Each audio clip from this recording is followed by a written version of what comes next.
박수님. 보인다 일본하고 문제. 아, 혼자 이제 자유로운 시간을 보내시죠. 아, 그렇게 세 분이 가시는구나. 네. 희진자매 이게 뭔지 압니까? OS요? 오예수. 초코파이도 같이 해줘야 되는데. 여기 또 보여줘야지. 카메라에. 우리는 이런 거 먹는다면서. 절대 초코파이 안 먹는다고 그냥. 초코파이가 초코파이래요. 그게 뭐야? 빨리 니좀 물. 전달을 잘해야죠, 소라. 재밌는 얘기를 재미없게 이런 이야기 재밌다. 원본이 난데 나는 더 재미없을 낀데.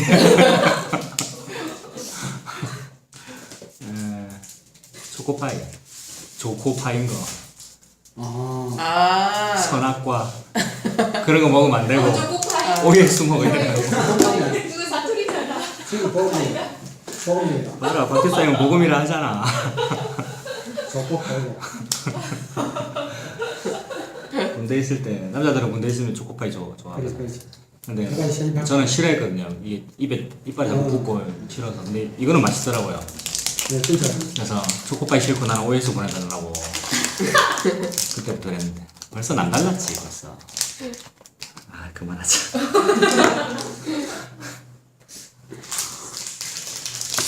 아, 그래도 참 희진자매 웃어줘서 참 에휴, 예의가 바르네.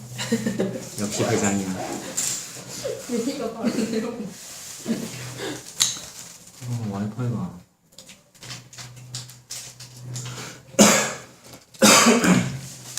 아, 내 감기 다 나왔습니다. 상기치만 좀 남았어요.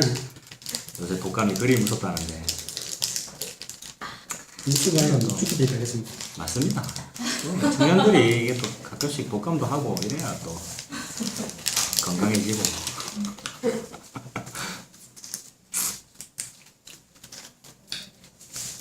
아.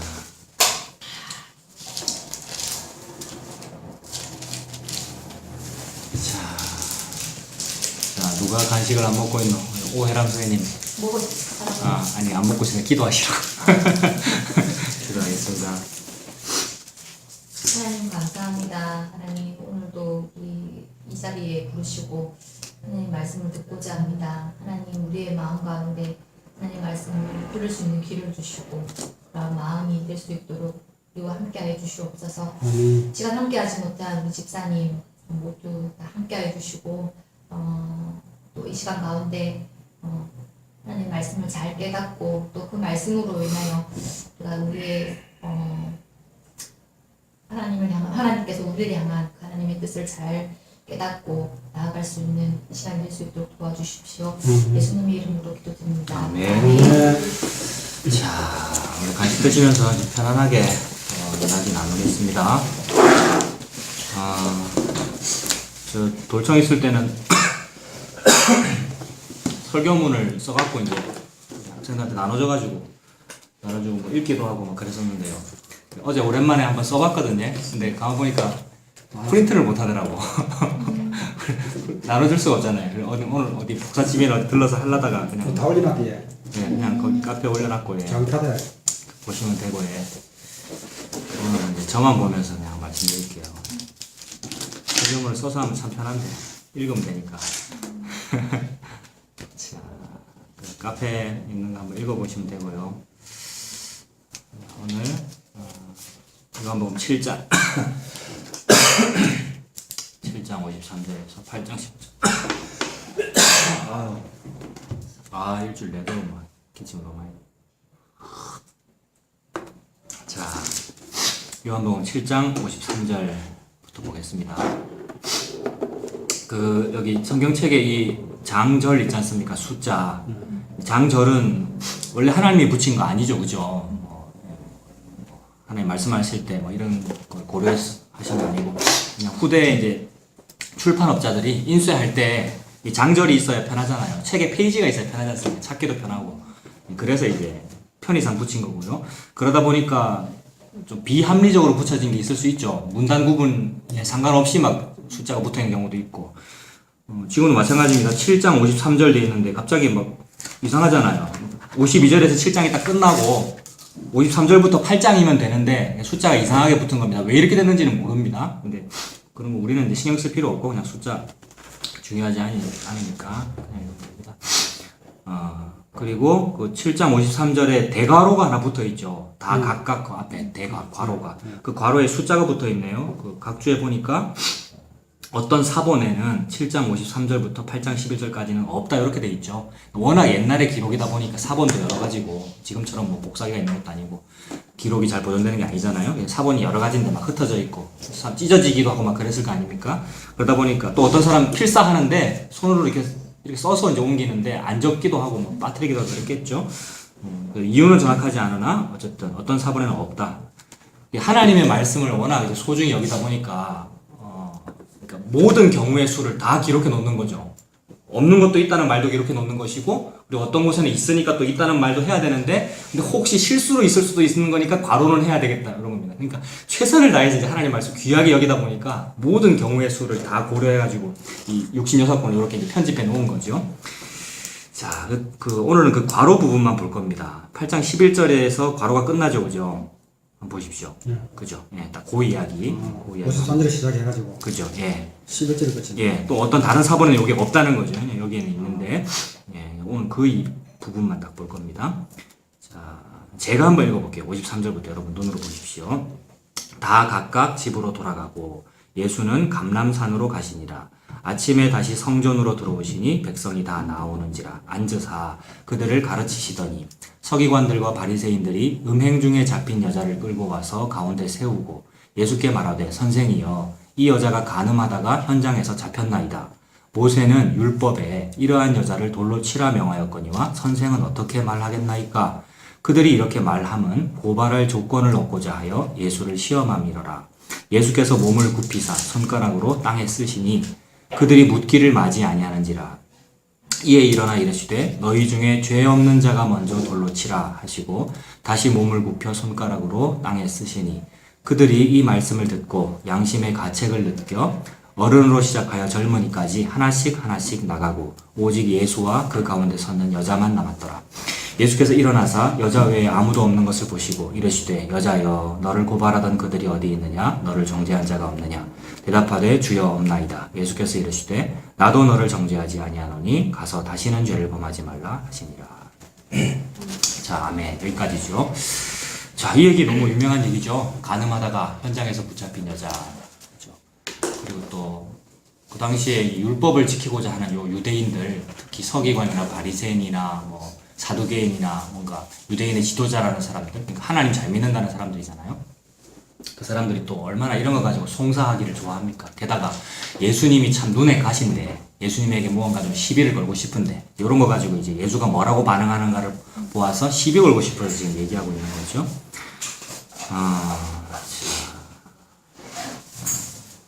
자, 너무나 잘 아는 이야기니까 뭐 제가 더 해설해봤자 이야기만 길어지고요. 다 아는 얘기죠, 그죠? 그래서 그 시비를 걸자 예수님께서 땅에다 글씨를 쓰시다가 예수님 딴청 피우셨다는 얘기입니다. 굉장히 중요한 질문을 하고 있는데 예수님은 하나도 안 중요하다는 거죠.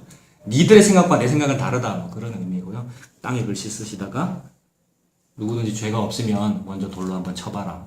누구 죄가 없는 자가 먼저 돌로 쳐. 그 말을 한 거죠. 그래야 사람들이 다 떠나갔다. 양심의 가책을 도망가 버렸다. 그런 이야기지요. 자, 이 부분에서 제가 어떤 주제를 정해봤느냐 하면 지금 이 3절에 있는 서기관들과 바리새인들 있잖아요. 서기관들과 바리새인들.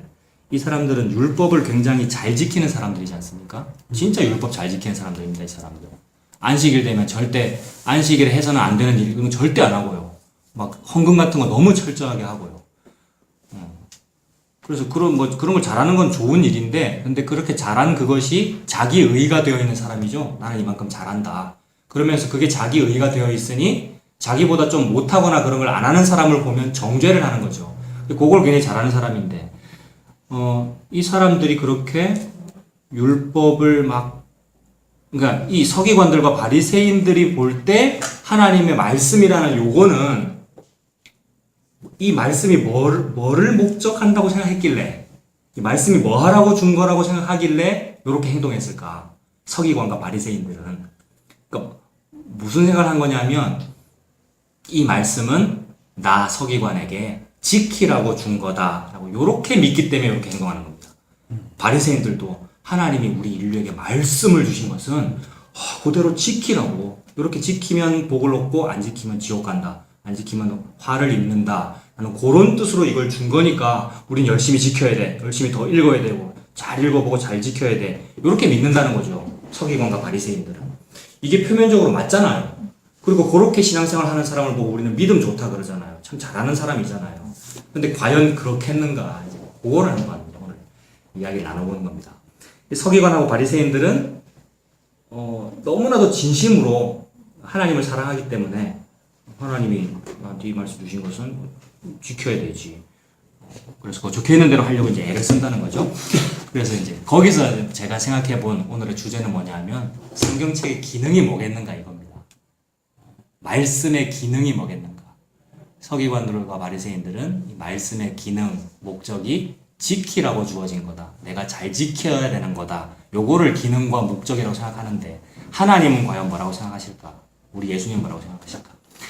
지금 서기관 바리새인들이 8장 5절에 묻습니다. 여러분 보십시오. 8장 5절 뒷부분에 선생은 어떻게 말하겠습니까? 5절 앞부분부터 보면 모세는 율법에 이러한 여자를 돌로 치라 명하였는데 원래 율법에 적혀 있기는 이렇게 죄를 지은 이 여자는 돌로 쳐야 된다. 그러므로 서기관 바리새인들은 지금 돌로 치려고 그러는 거잖아요. 적혀 있으니까 하나님 말씀대로 잘 지키려고 그러는 건데, 그러니까 지켜야 된다고 믿는 거죠 지금. 그런데 그것에 대해서 시비를 걸려고 예수님 보고 예수 당신은 뭐라고 생각합니까? 네, 물어봤는데 우리도 물어보자는 겁니다. 오늘 예수님한테. 예수님 진짜 이게 무슨 말입니까? 적혀 있는 대로 하라는 겁니까? 이 성경책의 기능이 뭡니까? 이렇게 한번 물어보는 겁니다. 자, 그래서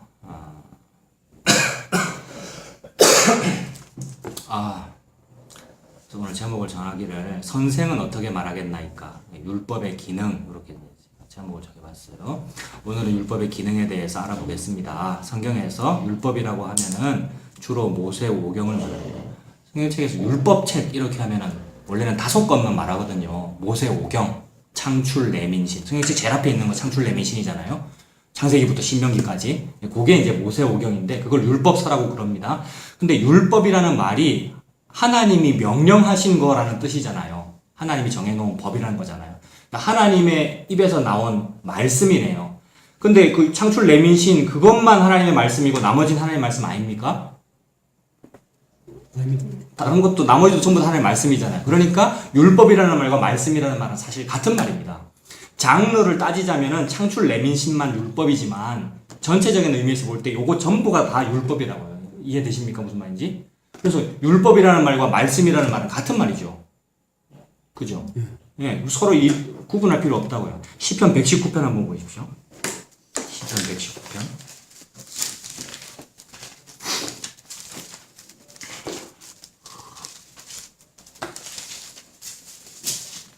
예, 시편 119편. 119편은 성경책 전체에서 가장 긴 장이거든요. 몇 절까지 있습니까? 와, 176절까지 있네요, 그죠? 절이 굉장히 길죠.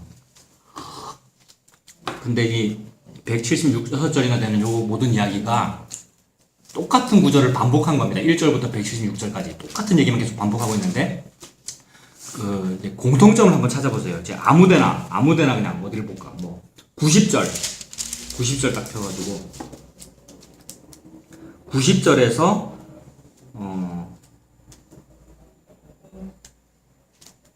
와, 내 지금 방금 놀랬다.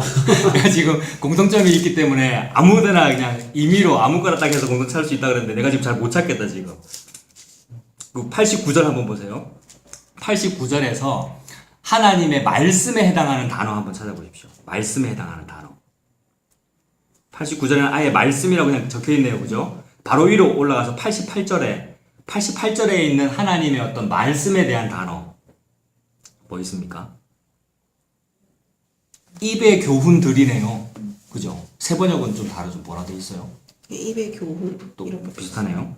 그 위에 있는 87절에는 또 하나님의 말씀에 해당하는 단어. 주의 법도들이네요. 그러니까 주의 법도들도 하나님 말씀이고 주의 입의 교훈들도 하나님 말씀이고 89절에 있는 주의 말씀도 하나님 말씀이고 그럼 90절은 뭘까요? 제가 지금 임의로 90절을 했는데 90절에 없을 리가 없어. 이 119편은 모든 구절에 다 들어있거든. 뭘까 그러면 90절에는? 저도 지금 준비 안 된 상태에서 90절 찾는 겁니다. 뭘까? 성실하심이네요. 성실하심이 하나님 말씀이네. 이건 저도 지금 새롭게 발견한 겁니다. 아, 그렇네. 세상에. 성실하심이 하나님의 말씀이네. 하나님은 태초부터 예수님 다시 오신 날까지 우리한테 뭐만 하고 있냐면 로고스만 하고 있네요. 말을 계속 하고 계신다는 거죠. 근데 이 세상에 말들이 너무 많아요. 우리 항상 구분했지 않습니까? 2개, 3개. 로고스가 있는데 너무나도 로고스처럼 보이는, 로고스보다도 더 로고스처럼 보이는 말들이 있다고 그랬지 않습니까? 그게 나하쉬 아닙니까? 그게 종교권 기독교에서 선포되고 있는 말들이고요. 여러분 더 힘을 내십시오. 더 기도를 열심히 하면 소원이 이루어집니다. 이런 모든 말들 전부 로고스 같은 말들이잖아요. 근데 아니었어요. 하나님은 그것을 무시하면서 오늘 아까 땅에 글씨 쓰는 것도 하나님이 딴청 피우는 건데 하나님이 딴청 피우시면서 나는 니들의 그 나하시에 관심이 없어. 나는 오늘도 성실하게 내 로고스를 너한테 말할 뿐이야. 네, 계속 하나님이 여러분들한테 로고스를 막 말하고 있습니다. 91절에는 뭐 있습니까? 규례네요, 규례. 그죠? 자, 뭐 92절에는 법이네요. 이런 식으로. 그러니까 율법이라는 말과 말씀이라는 말은 같은 말이라고요. 장르로 굳이 구분을 하자면 5권만 율법이지만 하나님의 전체적인 뜻으로 볼 때는 창세기부터 요한계시록까지 전부 다 율법이고 전부 다 말씀이다. 이 말입니다. 그래서 이제 뭐 율법의 기능 오늘 그걸 알아보려고 하는데 5권의 기능만을 말하는 것이 아니라 성경 전체 기능이 뭐겠는가 이 말입니다. 우리가 이제 성경책도 한글로 가지고 있고 어떤 사람은 세번역으로 번역본도 다 다르고 뭐 옛날에는 우리나라 말로 번역도 안 되었는데 지금은 우리나라 말로 세상에 한글로 번역돼서 집에 막 꽂혀져 있잖아요. 책꽂이에. 이 귀한 성경책 우리한테 읽으라 그러고 교회에서 막 성경 통독해가지고 그래프에다가 막 스티커 붙이고 누가 더 많이 읽었나 뭐 그런 거 하고 하는데 근데 진짜 기능이 뭐겠느냐 말입니다. 그런 거 해가지고 자랑하려고 지금 성경책이 있는 건가? 그게 아니라는 걸 우리 예수님한테 물어보는 겁니다. 첫 번째로 일반적으로는 이 말씀 이 목적이 뭐겠는가 이러면은 지키라고 있는 거지 이렇게 되잖아요. 그렇지 않습니까? 저도 어릴 때나 뭐 사춘기 때 중고등학생 때 이건 당연히 지키려고 있는 거다 했고 그다음에 중고등부에서 좀 착한 학생이었거든요. 회장도 하고 그러면 당연히 마음속에 뭐가 있을까요? 당연히 나는 일반 학생보다는 좀 나아. 나는 저 사람들보다 이걸 좀 더 읽었고, 그리고 나는 쟤네들보다는 나 이거 더 잘 지키고 있어. 그런 마인드가 생긴 것 자체가 이거의 목적을 뭐로 보는 거냐 하면, 우리 인류에게 지키라고 준 거다라고 보기 때문에 그렇게 생각하는 겁니다. 모두가 다. 안 그렇겠어요? 목사님들도 다 그렇고요. 저도 당연히 그렇게 설교했고요. 다 그렇게 살았죠, 그죠? 그리고 이거는 우리가 지금 이걸 비판하고 있지만 동시에 인지상정입니다. 우리도 다 그랬고 누구나 다 그런 거잖아요. 그래서 우리가 이제 마음을 비우고 예수님한테 물어보는 겁니다. 서기관과 바리새인들도 지금 못되게 물어보고 있는데 우리는 좀 착하게 예수님 이거 진짜 기능이 뭔데요? 예수님은 뭐라고 말씀하시는데요? 물어보는 겁니다. 물어보려면 마음이 백지가 돼야 물어볼 수 있거든요. 선입견을 가진 채로 물어보면 지가 원하는 답이 안 나오면 안 받아들여. 근데 우리 백지로 만든 상태에서 예수님한테 이거 진짜 기능이 뭔데요, 예수님? 이거 나한테 이거 왜 줬는데요? 이렇게 물어보는 겁니다. 그래서 이제 하나님을 잘 믿는다는 사람들, 그러니까 옛날의 유대인들 또는 오늘날의 종교 크리스찬들, 제가 뭐 종교권 크리스찬, 제도권 기독교 요 말 무슨 뜻인지 이제 다 알죠, 그죠? 두 개의 세상 그거를 제가 대비해서 말씀드리는 거죠. 오늘날의 그 종교권 크리스찬들 그런 사람들은 율법이란 게 잘 지키라고 있는 거라고 믿었습니다. 잘 지켜야 하나님께 영광이 되고 잘 지켜야 하나님께 복을 받는다고 믿었습니다. 이런 믿음은 나는 율법을 지킬 수 있다는 생각에서 출발했습니다. 맞죠? 나는 요걸 지킬 수 있다라고 믿기 때문에 이제 그런 생각이 출발된 겁니다. 그러면 나는 요거를 지킬 수 있다라는 요 생각에서 뭐가 나오냐 하면 잘 보세요. 이 단어 자체가, 워딩 자체가 나는 말씀을 지킬 수 있다. 요 워딩 단어에서 나는 할 수 있다. 같은 개념입니다. 논리에 좀 비약입니까?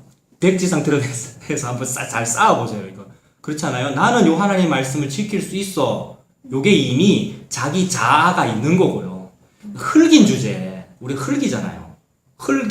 흙이고 마치 그 제페트 할아버지 피노키오처럼 나무인데 움직이기 시작하기부터 자아가 생기기 시작해가지고 그때부터 자아의식이 나는 신의 그 말을 지킬 수 있어, 지켜야 돼, 이렇게 됐다고요. 그러다 보니까 워딩 자체가 나는 지킬 수 있어가 나는 할 수 있어가 된다고요. 여기에서 모든 뭐 세상의 모든 스토이헤이아 다 나오죠. 우리 지난번에 했던 스토이헤이아. 우주관이 뭐냐면 적극적 사고방식, 긍정의 힘, 나는 할 수 있어. 같은 맥락이더라고요. 그냥 이거는 제가 느낀 거죠. 잘나서 느낀 게 아니라 읽는 자가 어떤 사람 성경을 읽는다면은 느껴지잖아요. 그렇지 않습니까? 나는 할 수 있다. 그리고 그 김종화 목사님이라는 분 제가 소개했었잖아요. 그분이 나 있음과 나 없음 그런 글을 쓰셨던데 그 나도 우리 나 아자 하면서 우리 설명했었던 그런 자아 그건데 그 나 있음이라는 그 개념도 나는 할 수 있다. 그게 나 있음입니다. 단어 자체도 중복되고 나는 할 수 있다가 나 있음이고 나는 할 수 없다가 나 없음입니다. 이거는 우리 중심 속에 있는 이 자아의식, 자아하고 매우 밀접하게 관련이 있습니다. 안 그렇겠어요? 자아가 있기 때문에 나는 할 수 있다가 생기고 그리고 나는 할 수 있다라는 그 말은 왜 했을까요? 자아가. 우리 자아가 나는 할 수 있다라는 그 개념은 왜 끌어왔을까요? 할 수 있기 때문에 그 뒤에 생기는 어떤 일을 보고 싶은 거거든요. 할 수 있기 때문에 생기는 그 뒤에 생기는 그 자아의 이익이 있기 때문이죠. 그 자아가 무슨 이익을 보고 싶기 때문일까요? 나는 할 수 있다. 그냥 뭐 한마디로 뭐 복이죠. 뭐. 할 수 있기 때문에 난 화를 입을 거야. 이런 인간은 없잖아요. 할 수 있으니까 나는 승리를 쟁취할 거야. 할 수 있으니까 승진할 거야. 할 수 있으니까 입사할 거야. 할 수 있으니까 해낼 거야. 요거잖아요. 요걸 다 모으면 그게 구원입니다. 근데 저도 칼빈주의자고요. 너무나 많은 사람들이 칼빈주의를 가지고 욕을 하는데 나는 너무 칼빈주의자고 난 칼빈 너무 좋아하고요. 박연성 목사님 너무 사랑하고요. 박연성 목사님이 저서를 막 전국에 헌책방 뒤져서 다 모아놨단 말이에요. 우리 집에 있었고. 일부는 돌청에 버리고 왔다, 이제. 쓰레기로 느껴져서 버리고 왔는데, 그래도 전 집은 우리 집에 갖다 놨단 말이야, 전국에. 돌청에 지금 책꽂이 분명 꽂혀있을 거야. 애들이 보라고 일부러 내 차경미라고 도장 찍어서 내가 올려놨는데. 네, 아무튼, 또 칼빈주의 얘기하다가. 그 칼빈주의에서 지난번에 말씀드렸잖아요. 요게 이제 칼빈주의의 어떤 핵심 문서, 웨스트민스터 문서란 말이에요. 지난번에 보여드렸던 그 헌법 책의 제일 앞부분에 있는 게 웨스트민스터 신앙고백서입니다. 대한예수교 장로회의 헌법은 이꼴 웨스트민스터 문서란 말이에요. 웨스트민스터라는 영국의 어느 도시에서 옛날 기독교, 제도권 기독교 틀렸습니다. 진짜를 세워야 합니다. 라고 한 일이 그게 종교개혁의 한 일환이었고 그래서 만든 게 웨스트민스터 문서란 말입니다. 그러니까 그 당시에 500년 전에 옛날 제도권 기독교는 틀렸습니다. 라고 말했던 그 제도권 기독교의 이름이 뭡니까? 500년 전에 지금 오늘날의 제도권 기독교는 틀렸습니다. 우리 예수 잘 믿어야 됩니다. 라고 말할 때 그 제도권 기독교의 이름이 뭐냐고요? 천주교. 그게 천주교죠. 그 무한 반복입니다. 요 일이. 지금도 오늘날의 제도권 기독교 틀렸어요. 우리 진짜로 예수 믿어야 돼요. 라고 말할 때 그 제도권 기독교가 뭡니까? 푸국수교회죠. 뭐 수영로교회고 뭐 사랑의 교회고 똑같습니다. 근데 이제 제가 지금 칼빈주의를 좋아하면서 칼빈주의를 욕하고 있는 거잖아요. 그렇게 해놓고 또 요거를 율법적으로 만들어서 또 성을 쌓으면 성을 쌓았으니까 지금 내가 요거 보고 제도권 기독교를 하고 있잖아. 그러니까 우리는 역시 요것만 봐도 우리는 TULIP에 뭐예요 우리가? 요것만 봐도 TULIP 생각 안 납니까? 튤립인데 그래. 그 5개 중에서 요 사실만 봐도 우리는 뭐예요? 그 5개 글자 중에서 뭐를 표현할 수 있겠어요? T라는 거를 알 수 있죠. 좀 T 안 해보려고 500년 전에 요거 시작한 거잖아요. 근데 요것도 또 T라는 게 증명되고 있잖아요. 그럼 요 차경민이라는 요 자아는 그러면 30초 뒤에는 뭐로 또 증명될까? 또 T로 증명될 거예요. 예수에 의하여 30초도 안 가지 0.5초 뒤에 보면 지금 바로 증명되고 있지. 차 목사, 네 자아가 지금 네 얼굴에 드러나고 있어, 네 말투에 드러나고 있어. 예수님 그러실 거 아니에요. 우리는 여전히 그냥 T라는 거를 모든 호흡을 통해 증명하고 있는 중이죠. 아무튼 그런데도 제가 이 얘기를 하는 이유는 요 사람들의 후예라는 지금의 기독교가 다른 기독교 말하지 말고 그냥 장로교가 요거 하고 있느냐 말입니다. 안 하고 있으면서 하고 있는 척 하고 있고 안 하고 있으면서 이제 예수한테 시비 걸 때는 이렇게 율법책 들고 나오죠. 예수님한테 시비 걸고 싶고 김성수 목사, 이장모 목사 시비 걸고 싶을 때 이런 거 들고 나온다고요. 안 하고 있으면서. 그래서 이제 그걸 보여주는 거예요. 그 여기는 뭐 과연 뭐라고 적혀 있는지. 지난번 말씀드렸던 튤립이라는 게 요 웨스트민스터 요걸 다 요약하면은 5개의 글자 튤립이 되고 그걸 여기 부록에다 실어 놓은 겁니다. 그 튤립을 여기 뭐 토탈 뭐 TULIP에서 튤립 다 모은 게 튤립이에요. 근데 이걸 소개하면서 종교의 유형이라고 제목을 붙였네요. 그러니까 종교를 요걸로 다 설명할 수 있다는 거예요. 그 종교 유형이 참 종교가 있고 혼합된 종교가 있고 거짓된 종교가 있다는 거예요. 구원을 받으려면 참 종교를 믿어야 돼요. 당연히. 혼합만 돼도 그건 지옥이라는 얘기입니다. 거짓은 당연히 거짓이고 거짓은 사탄이니까. 혼합은 뭐겠습니까? 사탄하고 예수님하고 섞인 거죠. 사탄하고 예수님하고 섞인 거는 사탄입니다. 예수님은 그냥 참이죠. 예수님 참이고 빛이고 참이어야만 한다 이 얘기입니다.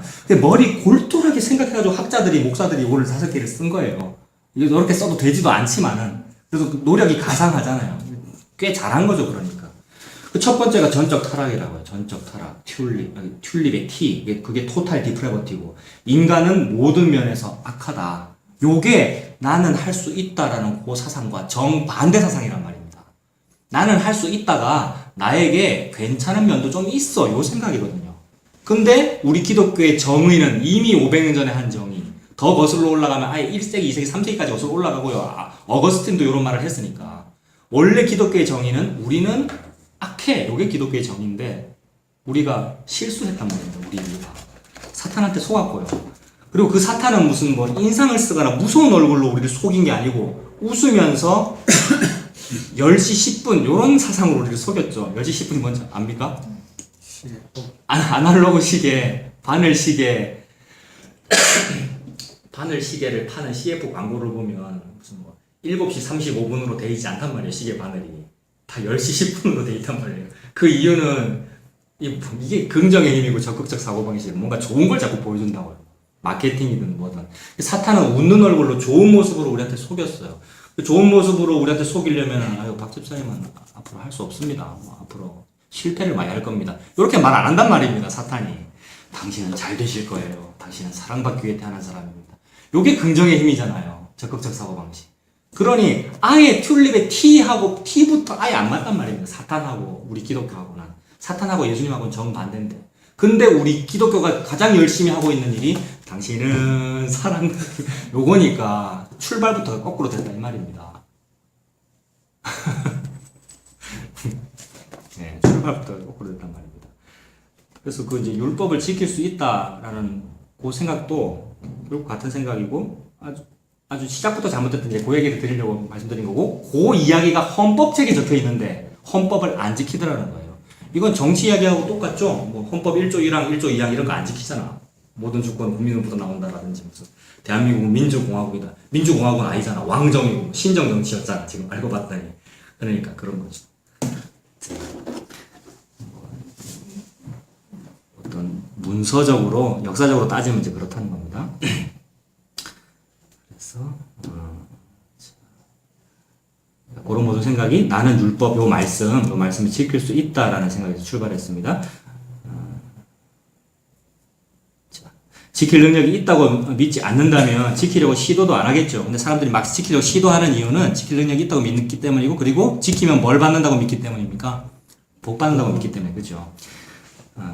그래서 지켜서 복도 받아내야 되겠다고 노력을 하는 겁니다. 이것은 장로교회가 그토록 소중히 여기던 튤립 신앙과도 모순됩니다. 방금 다 설명했죠, 그죠? 튤립하고 모순됩니다. 그런데 우리가 또 이제 양심적으로 솔직하게 까놓고 말해서 지키라고 적혀 있습니까? 안 적혀 있습니까? 적혀 있습니다. 우리 같이 이렇게 비판적인 사고방식을 가졌어도 그래도 솔직하게 쳐다보면 분명히 지키라고 돼 있고 지키면 복 받는다고 적혀 있잖아요. 그거 따져야 되겠죠. 확실하게 우리가 백지 상태에 대해서 솔직하게 까놓고 예수님한테 지키라고 돼 있잖아요. 예수님 당신이 적으셨잖아요. 무슨 뜻인데요? 물어봐야 되나요? 오늘 그거 하는 날이라 그랬죠. 그래서 지키라고 적혀있는 그런 내용들 도대체 뭐냐라는 겁니다. 근데 적혀있다고 해서 적혀있는 그대로 해야 된다라는 걸 보고 문자주의라고 그러거든요. 문자주의. 문자가 그렇게 돼 있으니 문자대로 믿어야지. 근데 요 믿음도 굉장히 좀 순진하고 진심의 신앙에서 나왔습니다. 성경책을 소중히 여기다 보니까 문자대로 해야지. 다른 곳 첨가해서도 안 돼. 문자를 함부로 번역해서도 안 돼. 그래서 다른 번역을 조금 등한히 했었어요. 지금 새 번역도 나 보라고 하고 있는데 옛날에는 오직 이 성경 전국의 크리스찬들은 딱 텍스트북 하나만 봐야 돼. 이런 식으로. 다른 번역본을 좀 이상하게 여겼거든. 그것도 다 문자주의 때문에 나온 거 아니겠어요? 문자를 소중히 여기다 보니까. 근데 그 문자주의는 이미 잘못됐다고들 말을 하면서도 교회에서 다 문자주의 합니다. 이대로 해야 된다 그러고 적혀 있는 대로 해야 된다 그러고요. 그래서 그런 예를 한번 들어볼게요. 어느 가난한 집에 엄마하고 아들이 살았습니다. 아빠는 일찍 돌아가셨고요. 엄마하고 아들 둘이서 힘들게 살았습니다. 어느 날 아들이 초등학교에 다녀오더니 이거는 제가 얘기해 줄게요. 대학부터 다 얘기해 줬던 건데 엄마하고 아들하고 살았어요. 아들은 초등학교 다니는 어린애고요. 너무 가난한 거예요. 아빠는 돌아가셨고 근데 아들이 학교 갔다 오더니 막 우는 거예요. 엄마 우리 반에 다른 애들은 전부 다 우유를 먹는데 나는 우유를 못 먹었어 말하는 거예요. 근데 우유 급식비를 내야 되는데 너무 가난하니까 급식비를 못 내서 우유를 못 먹었다는 거예요. 그러면서 막 울어요. 그때 이제 엄마 마음이 어떻겠습니까? 애가 타고 너무 안타깝고 그렇겠죠. 돈은 줄 수 없고 없으니까 며칠을 조른 거예요. 엄마한테 나 우유 먹고 싶다고. 애 철이 없으니까 아무것도 모르고. 그랬더니 엄마가 장롱 속에 숨겨놓았던 비상금을 꺼내주면서 얘야 내일 학교에 가서 우유를 사 먹어라 이렇게 말했다는 거예요.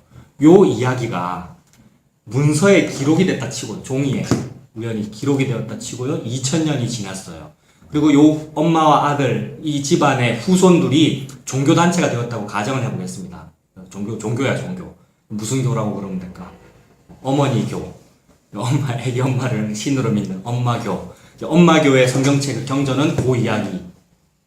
그렇다면은 이제 그 집단의 종교인들이 서로 묵상도 하고 그 문서를 가지고 큐티도 하고 그 가사를 만들어서 노래도 부르고 설교도 막 하고 거기 목사가 있을 거 아니에요. 설교를 할 때에 여러분 보십시오. 어머니 복음 3장 16절에 말씀하여 가라사대 아들아 내일 학교에 가서 우유를 사 먹으라 하셨지 않습니까? 이럴 때 청중들은 아멘 할 거고요. 그러면서 할렐루야 하면서 어머니께서 말씀하시기를 내일 학교에 가서 우유를 사 먹으라 하셨는데 어찌하여 당신은 사이다를 사 먹고 있습니까? 이런 얘기를 하면 그게 문자주의란 말입니다. 너무 하찮고 웃기는 예를 제가 하찮은 예를 들었다 뿐이지 이거 똑같은 거라고요. 교회에서 벌어지는 일들이. 그리고 거기서 확장되면은 우유를 사 먹으라 했잖아요. 왜 친구 거를 뺏어 먹거나 훔쳐 먹습니까? 우리는 윤리적인 사람이 돼야 됩니다. 기독교인일수록 착해야 되고 도덕적이어야 되고요. 제 값을 지불하고 사라고 3장 16절에 적혀 있잖아요. 라고 따지게 돼요. 문자주의로 시작해서 윤리를 집어넣으면 윤리적이다 보니까 누가 반박을 못해요. 윤리적이다 보니까. 횡단보도를 파란불에 건너라 이런 얘기를 설교 시간에 하면 반박을 못한다고요. 그런 식으로 착하게 살아라라든지 할 수 있다라든지 이런 모든 얘기들이 다 그런 데서 나왔어요. 문자주의 적혀있는 대로 하다 보니까 또는 적혀있는 걸 그대로 지킬 수 있다고 믿다 보니까 그런 게 다 나왔다고요.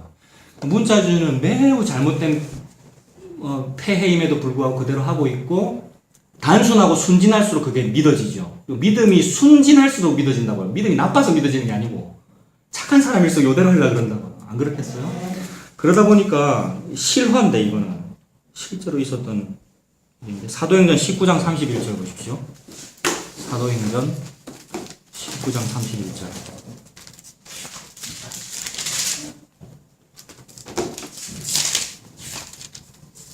사도행전 19장 31절.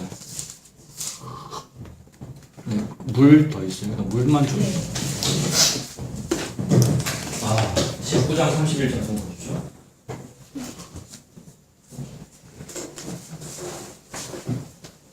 자, 우리 문자주의를 타파하여 새 번역으로 한번 읽어보겠습니다. 이진자매가. 제가 우리말 탄경이에요. 아, 우리말. 오케이. 네. 거의 이단서적이네. 낭독. 네. 바울의 친구인 그 지방의 관리들도 사람을 보내 바울더러 위험을 무릅쓰고 연극장 안으로 들어가지 말라고 간곡히 권했습니다. 예. 자, 어머니교 목사 차경민 목사 설교합니다. 여러분, 사도행전 19장 31절 말씀하시기를 연극장에 들어가지 말라고 되어 있는데 어째요 크리스찬 청년들이 토요일날 주일 준비는 안 하고 극장에 가서 말이야 판도라 같은 영화를 보고 이렇게 되는 거죠. 이거 실화입니다, 여러분. 실화. 극장에 가지 말라고 적혀 있는데 왜 극장에 가느냐? 극장뿐만 아니라 나이트클럽도 가서는 안 됩니다. 더군다나 술은 더더욱 먹어서는 안 됩니다. 근데 도덕하고 싹 연결되잖아요. 윤리하고. 그러다 보니까 전부 아멘 한다고요. 맞다 그러고. 크리스찬들은 그래, 술을 먹으면 안 되지. 네, 실합니다, 여러분. 이게 무슨 주의라고요? 그렇게 되는 게. 문자주의. 자, 문자주의도 성경책은 문자고 적혀져 있으니까 적힌 대로 우리는 할 수 있다라는 그런 생각에서 다 나옵니다. 자, 그럼 우리 한번 테스트 해보면은, 그럼 방금 그 우유 이야기, 그럼 그게 기록된 목적은 뭡니까? 우리가 지금 요거 기록된 목적을 지금 예수님한테 묻고 있었는데. 그럼 먹고 싶으면 사 먹어라. 네? 배고프니까. 아, 그것도 맞고요. 그것도 맞는데, 이제, 진짜 어떤 뭔가 그걸 기록하는 사람이 후대한테 뭐를 전달하고 싶을까요? 그런 걸 기록할 때는. 엄마가 아들을 사랑한다. 그런 거죠, 그죠? 뭔가 조금 어떤 감정이 좀 들어있는 거잖아요. 엄마의 그런 어떤 마음, 사랑하는 마음, 애달픔, 그죠? 그 드라마틱한 스토리, 요런 게 기능이고 목적이지, 내일 사이다를 사먹든 우유를 사먹든, 또는 뭐, 훔쳐 먹어라, 돈 내고 먹어라, 그런 얘기가 아니잖아요. 네, 그거죠. 성경책 읽을 때도 그렇게 하면 다 된 겁니다. 뭐 설명이 더 필요합니까? 큐티를 할 때도 그건데. 솔직히 옛날에 큐티 교육 받을 때 그런 교육 안 받았습니다. 그냥 한 구절 딱 뽑아가지고. 아니면 이런 것도 있었잖아. 급할 때는 출근하기 전에, 학교 가기 전에 급할 때는 주여 오늘 말씀을 주시옵소서. 뭐 내 시작은 미약하였으나 네 작은 시험이 창대하니 얼마나 좋아요. 오늘 시험 치는 날인데 그래. 이러고 막 쳤잖아요. 내가 얼마나 자주 그랬는데. 근데 만약에 무슨 뭐 유다가 자살했다 이런 거 찾으면 어떻게 할 건데. 웃긴 애지라고요. 무속신앙이죠, 그런 거는. 자, 그런 문자주의가 오늘날의 종교권 기독교와 별반 다르지 않다. 그거를 지적하고 싶어서 말씀드렸습니다. 우리도 마찬가지고요. 자, 그럼 우리는 어떻게 해야 합니까? 예수님한테 물어봅시다. 예수님은 이런 일에 대해 어떻게 말씀하십니까? 오늘 읽었던 5절 그거죠. 말씀 도대체 어떻게 읽어야 됩니까? 이 말씀 기능이 뭡니까? 물어봅니다. 서기관들과 바리새인들은 자칭 율법을 잘 지키는 사람들입니다. 그런 사람들이 오늘 지금 그런 사람들이 현장에서 붙잡힌, 가늠하다가 현장에서 붙잡힌 여인을 잡아 끌고 얼마나 잔인했을까요? 얼마나 비인격적으로 그 여자를 대했을까요? 그리고 정황상 알았거나 조작했어요. 분명히 이런 사람들. 기소권을 가지고 있는 서기관과 바리새인들은 여자의 간음을 이제 지적하여 그 여자의 삶을 바르게 인도하고자 함이 목적이 아니라 예수를 책잡기 위한 것이 목적이기 때문에 그 일을 이루기 위한 어떤 수단과 방법 가리지 않는다고요. 그러므로 가늠하는 여자가 없다면 가늠한 여자를 만들어라도 내는 사람들이라고요. 이해되시죠? 그러니 조작했을 가능성도 있고, 그리고 평소에 그런 여자가 그런다는 거 다 압니다. 알고 있는데 평소에는 시비 걸지 않다가 예수 시비 걸고 싶으니까 찾아가가지고 했을 수도 있고요. 그래서 그 현장도 그 간음의 일이 벌어지고 있다는 거 다 알면서 다 가만 놔뒀다가 적절한 타이밍에 현장을 급습해서 붙잡았을 수 있다고요. 얼마나 비참하고 그 여인은 창피하고 얼마나 비인격적 대우를 받고 있는 것이고, 그런 상태에서 끌고 왔어요. 근데 서기관이나 바리새인들은 기소권이 있으니까, 기소권이 있다. 세월호 특조위는 기소권도 없는데 이 사람들은 기소권이 있다라는 것은 법 전문가라는 얘기지 않습니까? 변호사, 판사급이 하는 거 아니에요. 그 말은 헌법을 잘 안다는 사람들 아닙니까? 오늘날 제도권 기독교가 헌법 잘 안다는 사람들 아니에요. 그런데 헌법대로 안 한다라는 그것이 옛날에도 똑같다는 거죠. 이 사람들이 율법 전문가니까 어떻게 해야 되느냐 하면 현장을 급습해서 잡았으면 반드시 그 남자도 같이 데리고 와야 되고요. 법에 적혀 있거든요. 율법에. 남자도 같이 데리고 와야 되고, 그리고 내가 지금 현장을 봤지만 나의 증언만으로 충분하지 않거든요. 왜냐하면 하나님은 공평하게 재판하시는 분이기 때문에 반드시 2-3사람 이상의 증인을 데려와라 이랬거든요.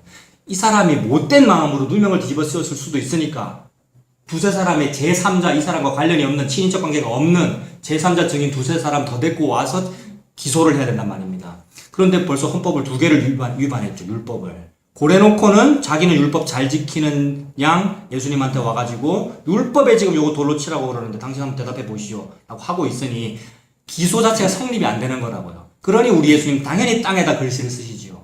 저는 땅에 흙장난했다고 생각합니다. 쉽게 말해서. 신께서는 우리 인간의 그런 인간 세상의 그런 기소와 소송과 분쟁들에 관심이 없으십니다, 여러분. 웃긴다 이렇게 보시는 거예요. 그래서 흙장난 하시는 거예요. 예수님이 흙장난 흙을 만지신다. 이게 창조 섭리잖아요. 하나님이 하시는 일이고요. 하나님이 진흙을 만지신다. 인간 세계에는 관심이 없으십니다. 하나님은.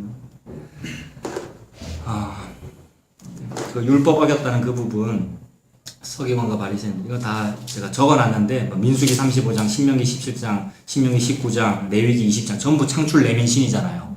그냥 율법이잖아요. 거기 다 적혀 있습니다. 두세 사람 증인을 동행해야 된다. 남자도 같이 데리고 와야 된다. 그거 안 하고 있잖아요. 지금 안 하고 여자만 데려와서 하고 있습니다.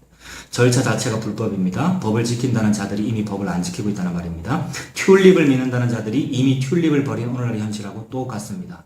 그리고는 예수님한테 묻습니다. 율법에 의하면, 율법 어겨놓고 지들이 지금 어겨놓고는 율법에 의하면 이런 여자는 돌로 치라고 돼 있는데 예수 당신은 한번 대답해 보시오. 이렇게 물었다는 거죠. 죽이지 말라고 예수님 대답한다면 어떻게 되겠습니까? 죽이지 말라고 대답한다면 율법에 돌로 치라고 돼 있는데 니는 네가 율법보다 더 크단 말이냐? 예수님은 자기가 율법보다 더 크다는 얘기 자주 했거든요. 내가 하나님이라는 얘기 자주 했거든요. 딱 현행범으로 딱 붙잡히겠죠. 딱 그 증거를 잡으려고 지금 요구 한 거 아니에요. 그래서 죽이지 말라고 대답하기를 바라고 지금 사실 물어본 거 아니에요. 그리고 또 반대로 죽여야 된다고 대답하면 또 어떻게 되겠습니까? 죽여야 된다고 대답하면 이스라엘의 율법은 창출 내민신인데 그 율법이 현실적으로는 적용되지 못하는 형편에 있었거든요. 왜냐하면 로마가 다스리고 있었으니까. 그래서 이스라엘의 율법에 의하면 그 여자를 거기서 사형시키는 것이 맞는데 로마가 지배하고 있기 때문에 로마가 어떻게 했느냐 하면 사형권을 로마 정권이 가지고 있었거든요. 그래서 예수님을 사형시키고 싶은데 사형을 못 시키고 로마가 죽인 게 되거든요. 나중에 본디오 빌라도가 죽였잖아요. 본디오 빌라도는 로마인이잖아요. 사도신경에 본디오 빌라도에게 고난을 받은 사례 있잖아요. 그러니까 사형만큼은 로마가 할 수 있게 돼 있단 말입니다. 그래서 이 서기관과 바리새인들 기소권에 해박한 이 사람들은 어떻게 해도 예수를 죽일 수 있는 방법을 고안해낸 겁니다. 사형시켜라라고 말하면 너 지금 로마 황제의 법을 어기고 있어. 나 너를 로마 법정에서 고발할 거야. 이렇게 하려고. 그러니 법 조문에 밝은 사람은요. 법 조문을 가지고 서민의 행복을 위해서 일하지 않습니다. 편법을 사용할 일에 능하지. 오늘 아침에 오면서 라디오 들었는데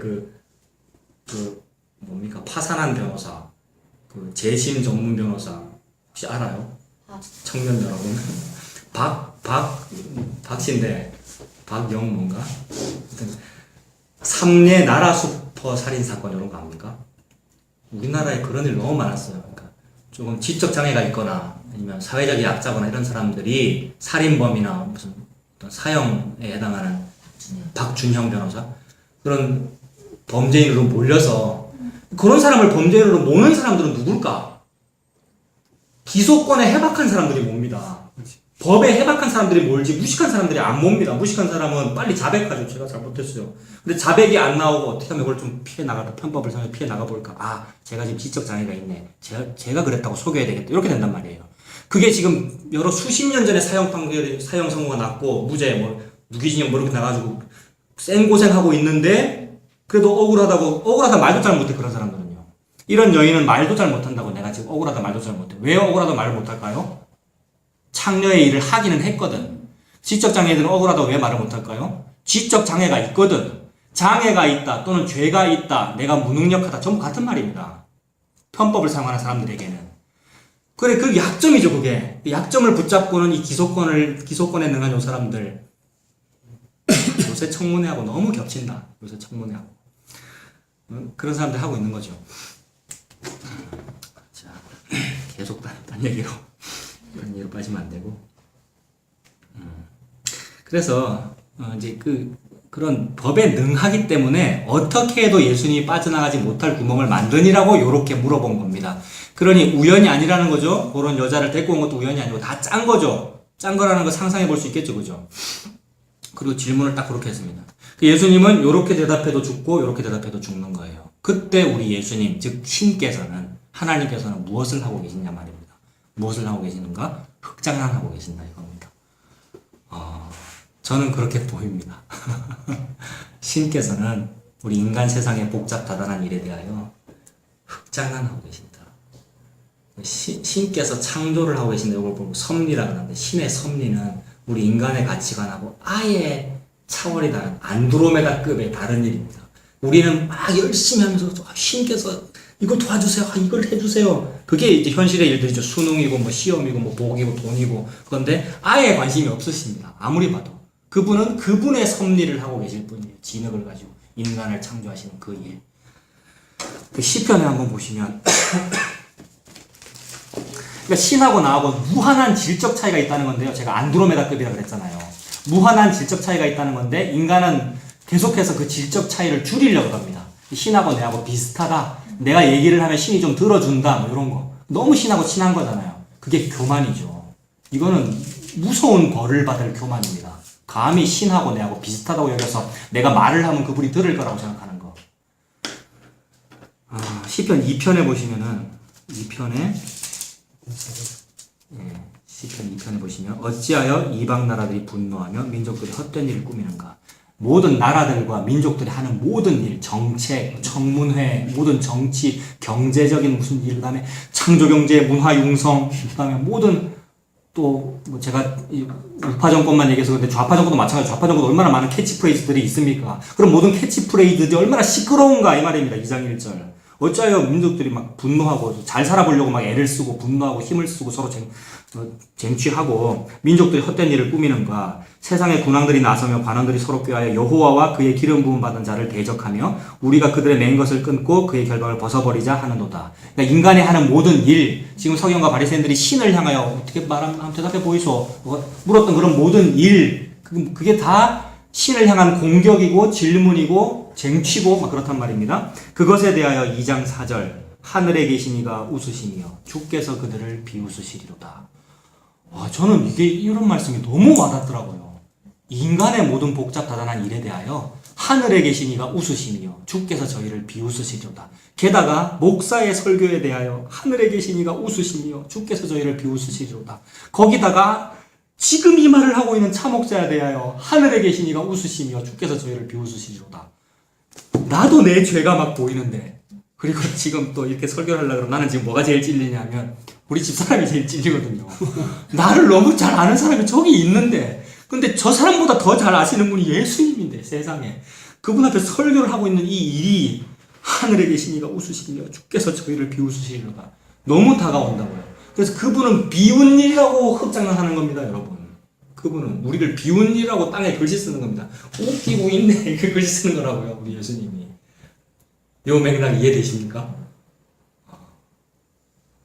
막 신학자들이 연구하면서 뭐라고 썼을까 이런 거 연구를 하더라고요. 연구할 필요가 없고 남아있지도 않고 그런 기록은 그냥 신께서 흙을 만지셨어요. 사람들이 막 법전을 동원해가지고 예수님 뭐라고 대답할래 막 이러고 있을 때 예수님께서는 흑장을 하셨어요.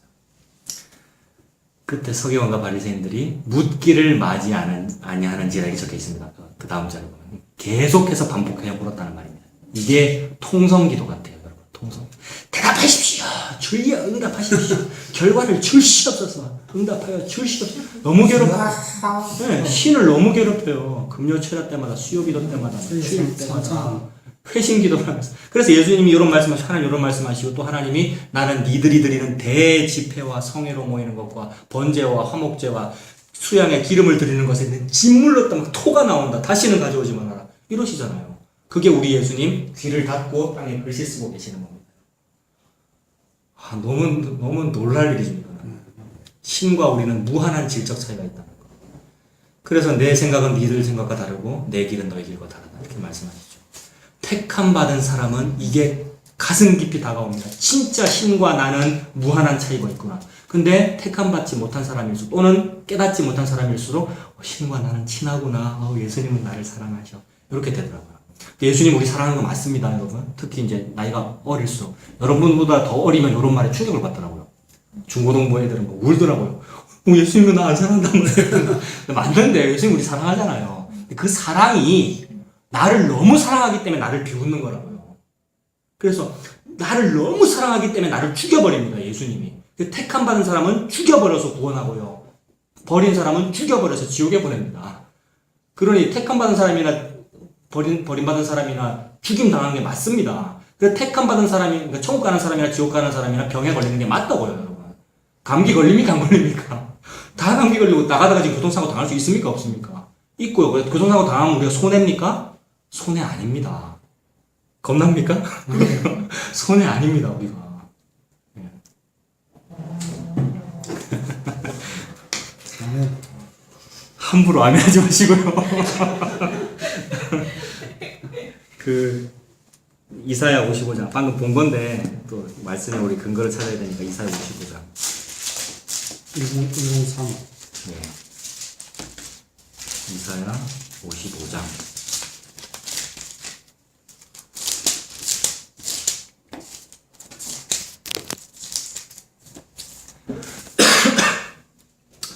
자, 아이고.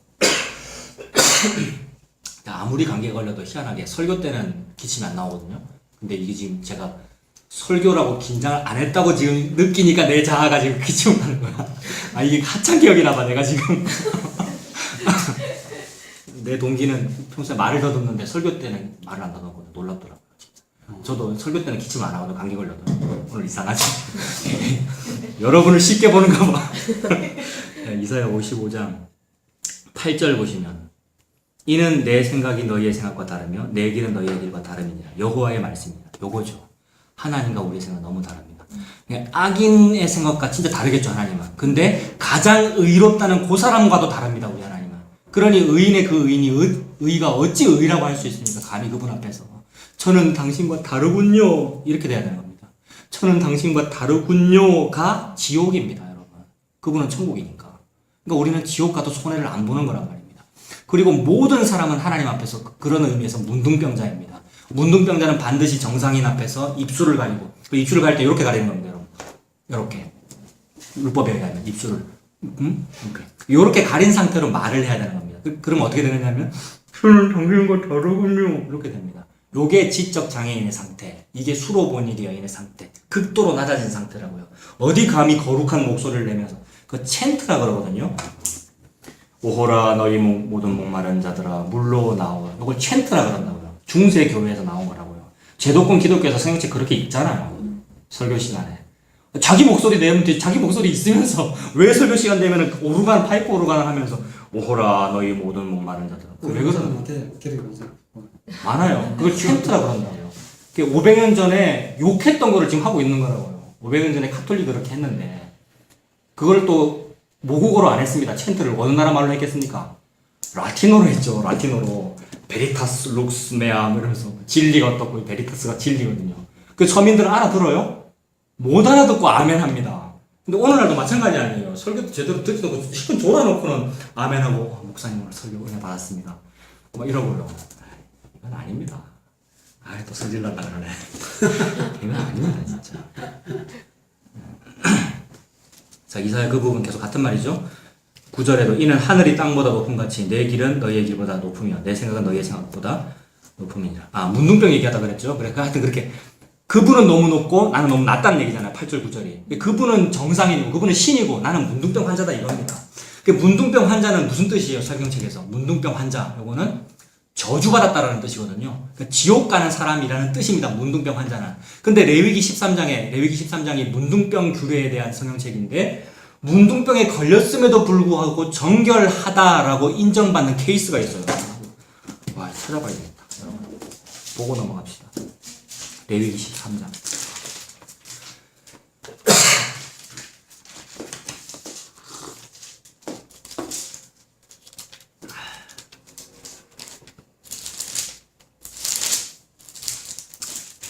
이거는 이장호 목사님 설교에서 보고 제가 배웠습니다.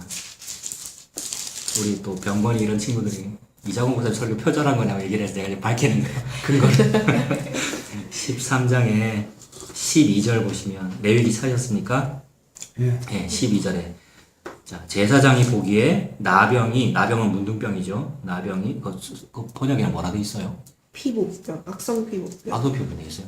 한센병을 말하는 겁니다. 원어에. 그러니까 문둥병 말하는 거예요. 나병이 그 피부에 크게 발생하였으되 그 환자의 머리부터 발끝까지 퍼졌으면 그가 진찰할 것이요 나병이 과연 그의 전신에 퍼졌으면 그 환자를 뭐 하다라고 하랍니까? 정하다고 하래요. 13장 1절부터 끝절까지 무슨 얘기냐면은 부정하다 요 얘기를 반복하고 있었거든요. 그러다가 갑자기 12절에서 문둥병이 보십시오. 머리 끝부터 발끝까지 다 나 있으면 정하다라고 얘기하래요. 너무 이상한 얘기예요. 문둥병이 걸리긴 걸렸는데 여기만 조금 걸렸고 나머지는 정하다 이러면은 부정하다라고 판정하래요. 근데 처음부터까지 다 걸린 상태라고 그러면은 다 걸린 상태로 판정되면은 정하다 이렇게 말하래요. 문둥병은 상징적으로 지옥을 상징한다 그랬잖아요. 저주 받았다 그랬잖아요. 근데 그 저주가 처음부터 끝까지인 걸로 드러나 더 이상 손쓸 데가 없다는 것이 확정되면 정하다라고 되는 겁니다. 그 무슨 말이냐면은 완전한 이게 튤립의 티잖아요. 그게 전적 무능력의 상태인 것이 확정되면 그게 구원인 거예요, 여러분.